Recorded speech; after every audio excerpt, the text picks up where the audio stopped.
This Three Beards Media podcast may contain mature themes, and if you're not down with that, we got 3 words for you. Like the podcast. Nailed it!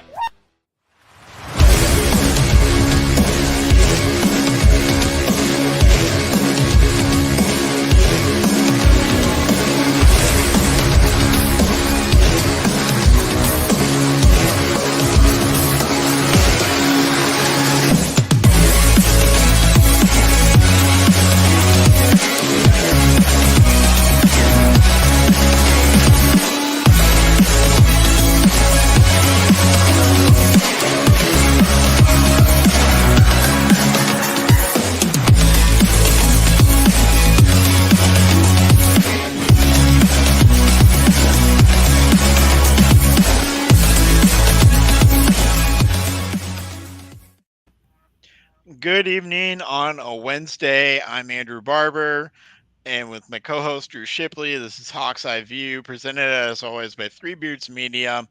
Appreciate them. And Drew, let's kick off this podcast. Let's talk about some new merch that dropped this week. Three Beards Media launched a football campaign for the Big Four in the great state of Iowa, Iowa State, Drake, and UNI. You can go to Three Beards Media Twitter and Facebook page for more information. They are pretty sweet. Black and gold, cardinal and gold, purple and gold, and blue and white, right? So, yeah. I mean, whatever your flavor is in the great state of Iowa, you can go check that out. T-shirts, hoodies, it looks like. Looks like a pretty cool design. And, get out there on the website and purchase some merch. Support your podcast. Yeah, preferably buy the black and gold one if you've got any kind of taste. But we'll support. We won the last T-shirt drive. Yeah, so we got to keep our undefeated streak alive. Yeah. Keep winning by buying the black and gold merch up. So we appreciate all of you that listen to us, that buy our merch, that interact with us in any way. So as always, appreciate that. And speaking of that, there's actually going to be a live show on December 9 at Revelton Distilling Company. That from 12 to 2 on December 9, noon to 2 p.m. And we have entitled it perfectly, I think, STFU, Show Them Fully Unhinged Live Podcast and Raffle. All proceeds from the raffle will go to the Young Women's Resource Center. We're raffling off like 4 to 5 prizes to the crowd at the distillery while we're broadcasting live to our online audience, as always, on YouTube, Facebook, Twitter. We'll be all over that as well. So if you can't make it, you can still watch the live broadcast. And basically everybody in our network who can make it, unfortunately, Drew, I know you can't make it, but everybody else in our network who can be there will be there broadcasting live. So I'll be there representing Hawk's Eye View for us, and should be a good time. Should be a good event. That big budget Chris Shipley has, his long lost brother could be brought in, via Des Moines International. Oh yeah. You made the joke that he's your long lost brother, but I think we need to set the record straight and let people know you two are not related. Absolutely not related whatsoever. It's just a strange coincidence that they share the same last name, actually. Yeah, it really is. I'm sure people have actually been wondering that, but there's no nepotism going on in our podcast network. Only Iowa football. Well, not any longer. So speaking of Iowa football, we're going to move it right along here. First down, first quarter, whatever you want to call it. We got basketball season in the swing of things. Big game coming up for the Iowa football team this weekend. They're hosting Rutgers, 2:30 kickoff. I forget what channel it's on. I'm not sure it matters. Hopefully not just Peacock again. I'll actually be in attendance, so I'm excited to go there, be there in the atmosphere. It's going to be a perfect day for football. 55 degrees, maybe cloudy, maybe windy, no rain. Perfect football weather for the Saturday. And Rutgers is a decent team. They're bowl eligible. They had a lead on Ohio State at halftime last week. They were up 9-7. They were actually driving to go up 16-7, trying to get in the end zone. and threw a 99-yard pick six that completely changed the entire course of that ball game, and Ohio State kind of ran away with it from there. So this is a tough opponent. What do you know about Rutgers? What are you looking forward to in this game from both Iowa and Rutgers? Start with that. I know the Scarlet Knights can run the ball, Andrew. I mean, Kyle Monangai, I believe his name is Monangai. I don't know how to pronounce his name. I tried before the podcast, butchered it anyway, so it doesn't matter. However, this man is approaching 1,000 yards already. 5.4 yards average, 7 tutties. I mean, just a workhorse in the backfield. I don't think we've gotten 900 yards combined from all of our running backs. So another one of those teams that established the run, man. Don't see anything wild from the quarterback position as far as the throwing game's concerned. Good luck with throwing against the Iowa defense, as we've seen in Chicago at that place right there, Wrigley Field, last week. Shut them down for the most part. In the passing game. So I don't see that being any different Saturday in Iowa City. Rutgers is another good defense, another tough challenge there. So another under we're going to see, Andrew, and another one possession game one way or another, I think. Yeah, I think you're spot on there. The under, we're going to set a new record for total over under again in an Iowa game. And like you said, you're not really breaking any news to me. I know Rutgers can run the ball, but I feel like that plays into the strength of this Iowa defense. Really good at stopping the run. I think we've only given up one rushing touchdown the whole season. You can check me on that, but I think we've only given up one rushing touchdown the whole season. And before that late touchdown by Northwestern, Iowa hadn't given up a touchdown all period in almost 12 quarters, because we didn't give one up during the Minnesota game at all, or the Wisconsin game. We hadn't given up any sort of a touchdown in almost 3 games. So this Iowa defense is really something. Jay Higgins is going to have another big game, and you can look this up, but Jay Higgins is well on his way to breaking. He's going to have more tackles this season than Jack Campbell had last season.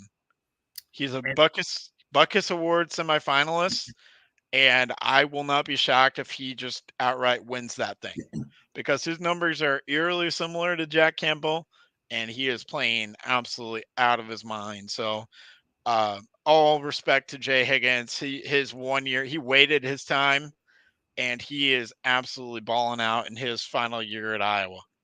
Yeah, the unfortunate thing, Andrew, is this is going to be the first time that the Butkus Award is awarded when Dick passed away, right? So there's kind of that tradition where Dick Butkus surprises the winner. Kind of has some cool video production of him. He showed up in Iowa City, right, for Jack's deal last year. Mm-hmm. So it kind of sad that has come recently. That there won't be that element there, but yeah, very, very deserving for Jay Higgins, man. And I wouldn't be surprised either. Honestly, I don't even know who the other candidates are. That's what I was about to say. We're thinking the same, because I have no clue who the other candidates are. I suppose I could get on the internet and look it up, but I feel like this team is very deserving. This defense as whole is deserving of award.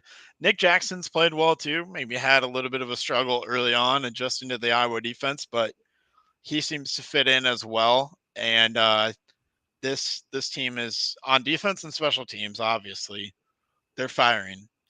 Yep. They're firing. Andrew, I can make one prediction that is like actually not a prediction.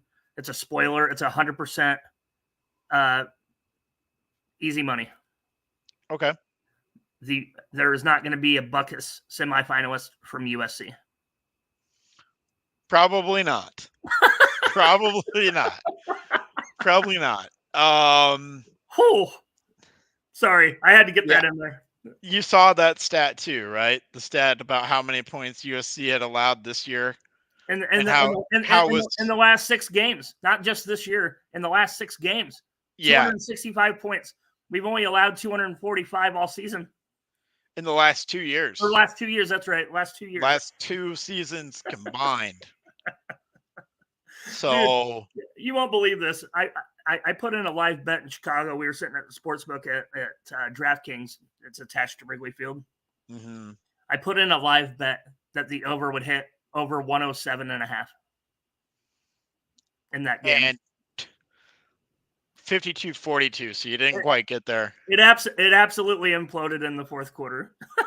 Yeah, it did implode in the fourth quarter, but it looked pretty good because it seemed like both teams, both Washington and USC, were just trading touchdowns for a while. Goodness. Yeah. So that's really something. Iowa offense, do we expect? I don't even want to say it. It's probably not going to happen. As long as we keep winning, we probably aren't going to see a quarterback change, are we? Absolutely not. No. Why would there be? Well, I mean, it's a little bit counterintuitive for me because Kirk Ferentz says he prioritizes taking care of the ball, and Deacon Hill has been a turnover machine by both fumbling and throwing interceptions, and almost threw the bad interception last week in Wrigley, and then fumbled and luckily fell on it. And so I don't know. So we can talk about quarterback struggles, but I'd rather not. Offensive line injuries were a huge thing that happened at Wrigley Field. We had like 4 offensive linemen, including center Logan Jones and left tackle Mason Richmond, go down. I believe Rusty Feth went down too. Bo Stevens went down as well, who came in for Rusty Feth. It was just an absolute mash unit by the end of that Iowa Northwestern game for Iowa. Yeah. And so I wonder what the status of the field was, right? Because you saw towards the end of the game just getting chunked up there on the natural infield that they just put sod on. I wonder if that played at all the surface itself. Because up until that point, it looked like it was in pretty good shape. Yeah, I love Wrigley. Cubs fan. It's just not a football stadium, man. It just. I mean, it was in the 20s when the Bears played there, right? Yeah, but not anymore. Not anymore. If we're gonna play a football game not at Northwestern in Chicago, let's just go to Soldier Field. Let's just do that. Or the new arena that the Bears build in Arlington Heights or whatever it is. We can go to that new stadium, arena, whatever you want to call it. But we need those field conditions were poor, and I'm not saying we know that the Iowa offense is not great on great field conditions. So you throw the poor field conditions into it, and now we're really talking about some terrible offense and also potential injuries. So, but the main thing is that I think all those guys, with the exception of Stevens, unfortunately, who's a backup, are going to play this week, I believe. So should get Jones, Richmond, Feth back, which is good news because we're not stellar when we're fully healthy. It's probably even worse if we have to go to the depth. Yeah. So, yeah. I mean, the one thing you can say is this team has overcome some adversity with injuries. That's one of the main things that you can say about Iowa football this year is that they've had a lot of key injuries to a lot of key guys, and somehow they've found a way to just keep on winning 7-2. And the big thing that I said on my recap last week is all of our West Division opponents lost last week. For the exception of Illinois, who did us a favor beating Minnesota, right? Right. But Illinois is 2-4. Right. In conference, so they're essentially out of it. Yeah. So Iowa is being given a gift. Essentially, these next 2 games at home, if Iowa takes care of business, that almost locks it up unless Nebraska is somehow able to win out. Yeah. Including beating Iowa. Haven't looked deep at Nebraska's schedule, but I'll tell you that Wisconsin and Minnesota play each other, and Minnesota plays Ohio State. So Minnesota is not going to go to Ohio State and win. I don't think. Sure. I think, and furthermore, I think Minnesota could beat Wisconsin or the other way around. It doesn't matter, but Iowa's got the tiebreaker. Yeah. And so the only way this could go terribly for Iowa is losing out. The sad part is, Andrew, is it's like actually possible. It's possible. I'm not saying it's not possible, but a win on Saturday doesn't necessarily wrap it up this Saturday, although it could, depending on results of other games. If all three of those teams, Nebraska, Minnesota, and Wisconsin, lose again on Saturday, could happen. Probably. I can tell you that's not happening. Yeah, but if it did, then Iowa would 100% be like sealing their fate by winning on Saturday. Sure. So, that's what makes this a big game. So, anything else before we hear from Revelton? Not right off the top of my head, Andrew. All right, great. Let's go ahead and hear from our sponsor at Revelton Distillery. At Revelton Distilling Company, everyone has become a part of the Revelton family. From the Taylors and their daughter who helped perfect their award-winning gins, to the team who installed Lucy, our 33-foot-tall custom-made still, right down to the local farms that provide our coveted corn, and even the cows on those farms who consume our mash byproduct. Want to see the farm to flask come to life? Now you can tour Lucy and find out where we take Iowa's harvest and transform it into our finest spirits. Choose between a 45-minute tour or find out even more by scheduling a VIP behind-the-scenes tour to get the taste of the full Revelton experience. You can visit them at 1400 West Clay Street in Osceola, Iowa, or find all of Revelton's award-winning spirits at any local grocery or spirits retailer. Are you in the market for a new house and unsure of the mortgage process? Want to know that you have someone looking out for you? Kyle Lehman from Wintrust Mortgage is a down-to-earth, knowledgeable lender who can be there for you in your corner. He can work with you in any of the 50 states and is just what you need to expand your home search. Kyle will work with you through the entire process with little to no work from you. Take the worry of the mortgage process out of the equation so that you can focus on looking for your dream home. Contact Kyle at www.wintrust.com/Kyle-Lehman or call him at 515-473-0546. All right. Thank you, as always, to our sponsors. We appreciate them. Let's switch gears. It's basketball season. Want to talk Iowa men's basketball to start off. We'll save the women for a little bit later just because they got a big game, and I want to kind of end it on a high note, talk about that big game. The Iowa men dominate 110-68 over North Dakota last night. It was an absolutely good showing by Iowa. You talked about DeSante Bowen. You wanted to see something from him. He was stellar. He had, I believe, like 4 assists, 2 steals, 4 rebounds, 12 points, including making a couple threes, no turnovers. That's a huge thing. Yeah. Brock Harding, though, might have stolen the show at the point guard spot because he came in off the bench as a true freshman in his first game. 7 assists, 0 turnovers, 11 minutes. He hit a 3 as well. Owen Freeman played 14 minutes and scored 14 points.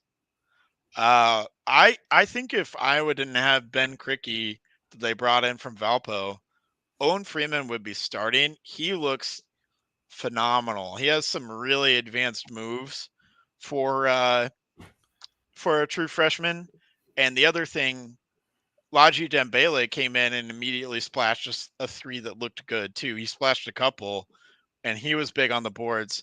So I think that was the story of the night. Again, it was the same in the exhibition, and it carried over the first game of the season. I know it's just North Dakota, but man, it was good to see that all 4 of the true freshmen contributed in a positive way immediately from the jump.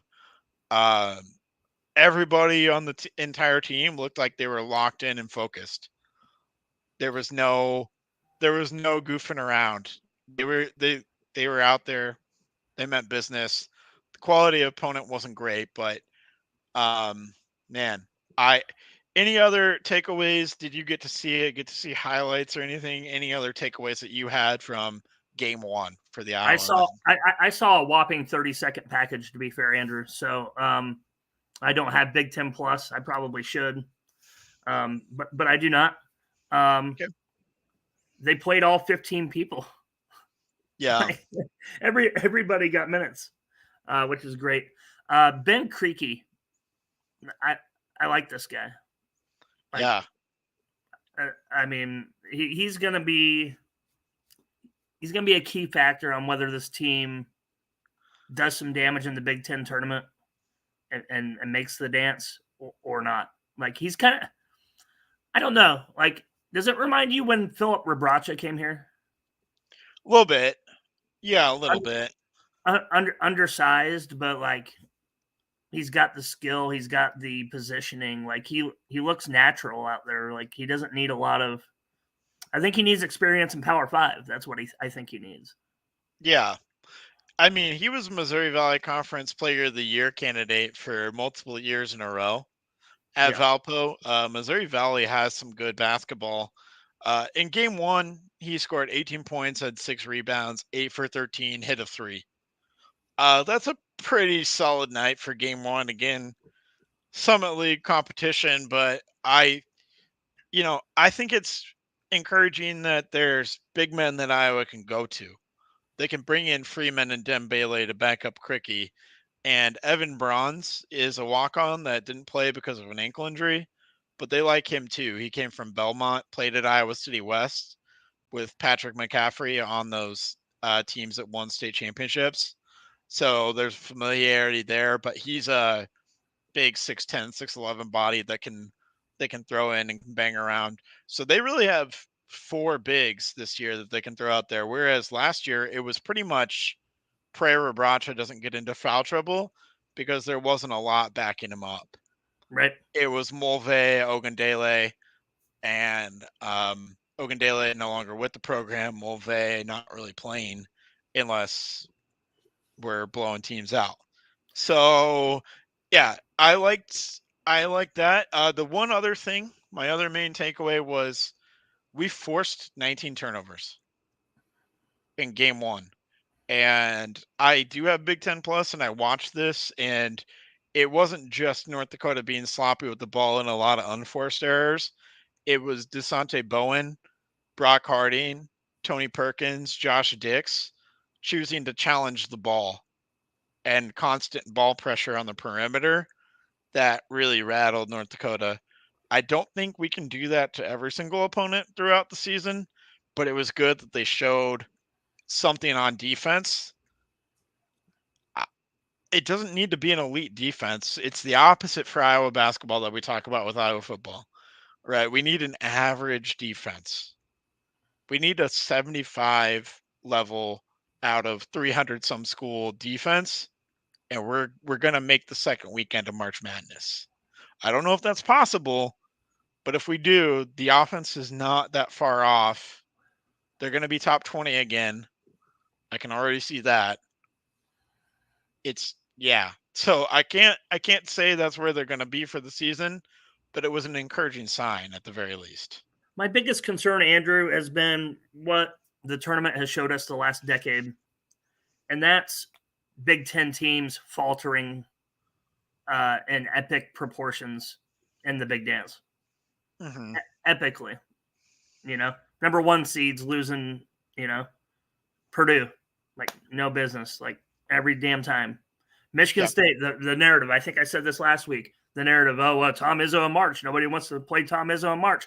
His ass got beat, Monday night, Tuesday night, whatever. Anyway, early to what, NC A&T or some shit. Like, I don't even know who they played. So James Madison. Okay. Who's actually a good team to remember when you fill out your brackets. Yeah. They're probably going to win their league. Dude, what's up with all these athletes at James Madison now? They're trying to petition to the NCAA to let them in a bowl game because they're going to be the highest non-Power 5 ranked team at season's end. They are. James Madison has something brewing in football and basketball. They have a lot of guys who are cast-offs from higher D1 programs who just couldn't quite cut it and are going to be good at that kind of low major level basketball. I think that James Madison team is a team you're going to see again in March. But I'm not going to make excuses for Izzo. What you're talking about the Big Ten faltering in March Madness. What it really comes down to for a lot of Big Ten teams, and even more specifically Iowa, is a lack of true point guard play. Well, if we can get consistent point guard play out of Bowen and Harding, which is a tall task to ask for because we're talking about a true sophomore and a true freshman, but we have guys who fit more of that true point guard mold. We have two guys. Dix can kind of play that too, but I think you'd rather have Harding or Bowen running the show, kind of. So if they can keep that up throughout the season and on in, this team can make the NCAA tournament. And once you make it, then it's just about matchups and how far you can go from there. So that's really what we need to see throughout the season is how that point guard position develops, because I think every other position at Iowa, there's depth, there's quality play, 2 through 5. It's really just more about the consistency at the point guard position for Iowa. 100%, Andrew. And if I remember right, last week, I think David Eichholt was on with KXNO Drive. Didn't they ask him when push come to shove who the point guard would be at Iowa? And didn't he say Tony Perkins? Yeah, I think he might have. So like, I don't know. The thing is we have multiple ball handlers this year. Like we're not dependent on Mike Gasell running point or like, Bohannon, right? Where he's obviously a better spot up shooter or a drive to the lane guy like Gasell was like actually a threat to shoot the ball. Connor McCaffrey, like until his last year, where all of a sudden he's shooting 50% from three. Like what we're really talking about here is we have 3 or 4 guys who can create a shot for themselves and others. Because Bowen, Perkins, and Harding, and to maybe a lesser extent Dix, can all do that. Yeah. Because Bowen was just blowing by his man. It seemed like he could just blow by his man, get to the rim, kick it out, or finish at will. Again, quality of competition, not great. But it's not something that we could see in every single game for Iowa last year. So it's good to see that in game 1 from multiple guys, seeing the ability to blow by a defender and create for others, because that's not something that Iowa's had in the past. So that is something that's different about this team that you're going to get to watch. And, however this season turns out, this is kind of going to be a fun team. I just have a feeling that it's going to be a lot of fun to watch. It's probably going to be frustrating at a lot of times, but it's going to be a lot of fun to watch this team. The more I think about it, Andrew, right? Fran's team's never had a problem scoring, right? Always top 3 in the Big Ten, average 85, 88 points a game. Or even the best in the Big Ten. Right. I mean, essentially. So do we care how they get those 88 points? No. Or is the crux of this whole situation, like it is every year, defense? Well, I think that's a tough question. 80 points is enough to win 8 out of 10 games, right? Yeah. I think at March, the game kind of slows down for everybody. And you have to have shot creators, because that's who we see ultimately win it all, is teams that have those elite shot creators and elite shot makers. Well, Sure. Iowa has pretty elite shot makers. I think they have. It's just that they don't have that creation aspect. So you think about UConn. I mean, they had Andre Jackson and Tristan Newton and Jordan Hawkins. Like, they had 3 guys who could create at elite level. I'm not saying Iowa has that, but those are the kinds of teams that kind of win it all. Sure. Or you think about that Florida Atlantic team, they had 3 or 4 guards that could create, right? And guys that could shoot around that. So that's that's kind of what carries you far into March, is the guys that can kind of create off the bounce when things kind of slow down, because Iowa gets a lot of points in transition in the non-conference, and yeah, it's going to be interesting to see how that develops. So I think the defense is a key, but it's really more about, do we have that shot creation aspect? And I think we have it more than what we have in the past. Sure. So I'll buy that, Andrew. okay.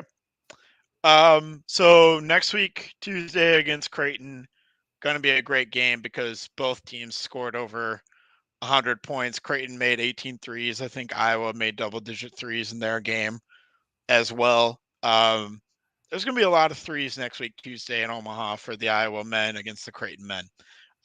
Let's flip gears and talk about the Iowa women. They absolutely balled out in their home opener as well on Monday night, but they played on the 6th. Caitlin Clark had a near triple-double. Just did Caitlin Clark things. Hannah Stolke had a double-double. She even made a 3. So she showed off a little bit of range on a jump shot, and she was perfect from the free throw line as well. So that's an interesting development. And then I really liked, I don't know if you saw the highlight of Sydney Fulter tapping the ball to Molly Davis right before the end of quarter. Did see that. Yeah. That was all over Twitter, X, whatever you want to call it. That was just a play that's kind of emblematic of this team and how much fun they're going to be. And everyone on this team, they're smart players too. They're talented, but they're smart. Yeah. And I think that, and they're tough, because that was a tough play by Fulter and Molly Davis. They both had to really dig in on defense to make that play happen at the end of the quarter, and they did it. So we are going to miss McKenna Warnock, but I think that a Fulter can kind of be that replacement. Warnock, maybe not quite the shooter that Warnock was, but she's going to bring a little bit of that toughness and grit that we're going to need at times. So did you get to see the women's game? Well, you don't have Big Ten Plus, so I'm guessing probably not. So you probably got to see highlights, but what was your takeaway from game 1 for the women before we talk about game 2? You're right. Everything that I learned about the Iowa women's game was from David Eichel on Twitter. What I do know, what you already told me, right? I think Hannah Stolke is going to be my favorite non-Caitlin Clark player on this team. She's going to take us where we need to go. Okay. Caitlin's going to get hers, right? And since we'd be remiss to not mention the fact that my prediction came true from last week. Yeah. Of saying that number 1 LSU would lose before Iowa's women, which I correctly predicted because I said that Iowa would lose to Virginia Tech tomorrow, right? Yeah. Which I'm unfortunately going to stick to that prediction. Okay. Just to stick to it. But okay. I did call that correctly. Hannah Stolke is a beast. She's going to be awesome. Yeah. I mean, other than that, Andrew, no, I've seen most of it through David. Yeah. That's fair. I really like Hannah Stolke. I think I talked about it in the preseason, and it showed up in game 1, and I think it's going to show up even more so on Thursday night. It's Molly Davis. I think she's really kind of the key to unlocking a lot of this for Iowa. She didn't score a lot of points. She scored 3 points. She had 5 rebounds and 4 assists, though, and only 1 turnover. That's a pretty good night for a backup point guard. And it's just good to know that we have her in our pocket and can give Caitlin plenty of rest so that when these big games come up, Caitlin can go 40 minutes and is fully rested. So we have Molly Davis available if Caitlin Clark gets into foul trouble or anything happens to her. We can feel pretty confident. I mean, she's not going to do all the things that Caitlin Clark does because nobody really can. But she is not. I mean, a lot of teams would kill to have Molly Davis as a starting point guard on their team. Yeah. She would be a high quality starting point guard for a lot of teams. She plays backup at Iowa, and that's a really selfless thing. And hopefully, Iowa fans don't overlook that because she's going to be a key part of this team. We know about everybody else. We know about the Kate Martins, the Gabbies, the Hannahs. I thought the center position by committee worked out all right in game one. Sharon Goodman got the start. O'Grady came off the bench, but it worked out pretty darn well for both of them. And yeah, Goodman had 19 points, which I guess I didn't quite realize. Yeah, she did. But man, this team, this is a good team. So well, I sure as hell hope so, Andrew. They're number 3 in the country, man. Yeah, I know. There's nothing to suggest that they're not the number 3 team in the country. And quite honestly, if they beat Virginia Tech, like I think they will, they could be the number 1 team in the country by next week. Yeah. There's absolutely a chance. So let's talk about Virginia Tech a little bit. They absolutely dominated in their first game against High Point. Kitley, that's their center. I believe she had 27 points and 15 rebounds. Woo! In game one. Yeah, she is going to be.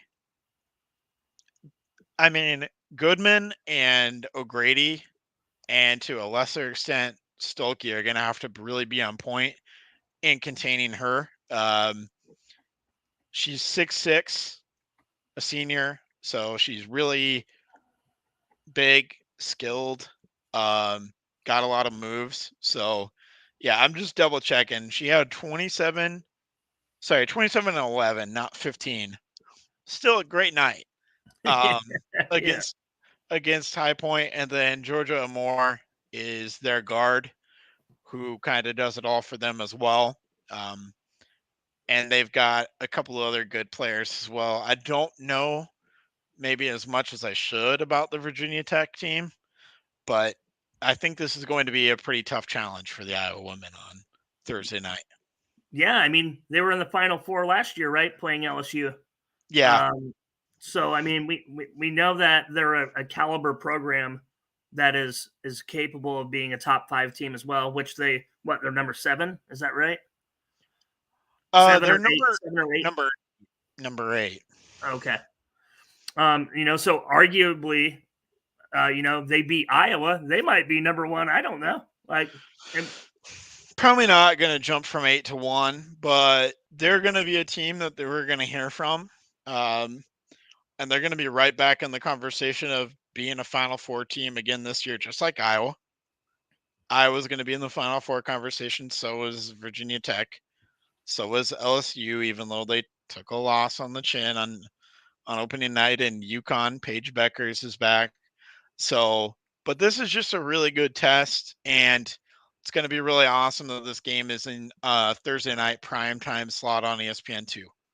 So it's going to be a nice showcase for women's basketball, and thankfully it's featuring our favorite team, the Iowa Hawkeyes. So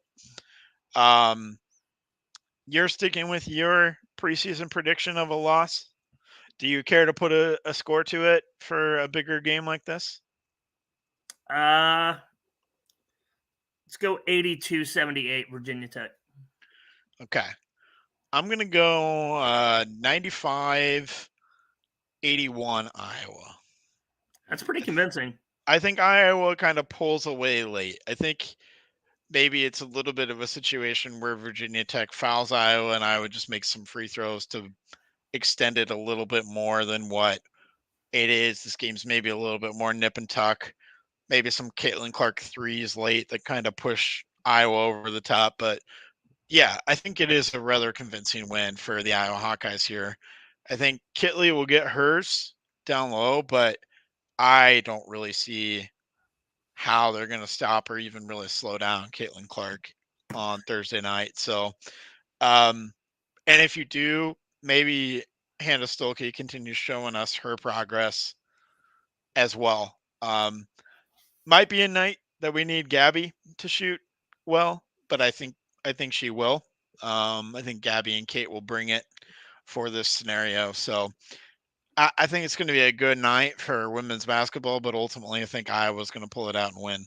I find it interesting, Andrew, that you can't bet on these games. You can't? I can't find it anywhere. The only time I bet on it was in March Madness. I think it'll open up tomorrow for me on DraftKings. It may not be eligible right now, but it'll open up tomorrow for me on DraftKings. Maybe that's it, because there's not a line on the ESPN app, right? So yeah, they don't typically open it up early for the women's games. So yeah, that's kind of unfortunate, but it'll be interesting to see what happens with that, with the line. So yeah, I'm just curious as what it would be. I mean, it's not very far from Virginia Tech and Blacksburg. It's gonna be a closer home game for Virginia Tech. If I had to guess, I would say like Virginia Tech 2.5. I go the other way. I think it's Iowa 5.5, 6.5. We're gonna have to look it up tomorrow when it comes out. Okay, I'm curious. We'll look it up. We'll let you all know. Any last notes on women's basketball in general before we give our predictions for the football game? No, I think this team is who we thought they are. One game in, right? It's a long season. It's only November 8th. So, I mean, a lot of things can happen for better or worse. Mm-hmm. Let's see how the chips fall tomorrow night. A big measuring stick test, right? So we'll see a little bit more of where this team is early November. So far, so good. Yeah, I'm right with you. Big test. So, big test for the Iowa football team. I think they're going to come out on top against Rutgers. I think what Rutgers does kind of plays into Iowa's hands. Iowa's going to do probably just enough to get it done. I think this is going to be like a 13-10 game. I could see Drew Stevens hitting another field goal to essentially ice the game. So I'm going to go Iowa 13, Rutgers 10. I'm going to Price is Right you and say 12-10. Oh my gosh. Oh my gosh. All right. Well, yeah, Iowa walk-off safety to win the game. Walk-off safety. That would be something. That would be something. I've seen it happen at the NFL level before. Dolphins-Bengals on a Thursday night game. Cameron Wake sacked the Bengals quarterback. I can't remember who it was. I was going to say it would have been Andy Dalton. Might have been Dalton. Might have been a young Dalton. Because if it was Cameron Wake, I mean, Andy Dalton was there for a long time.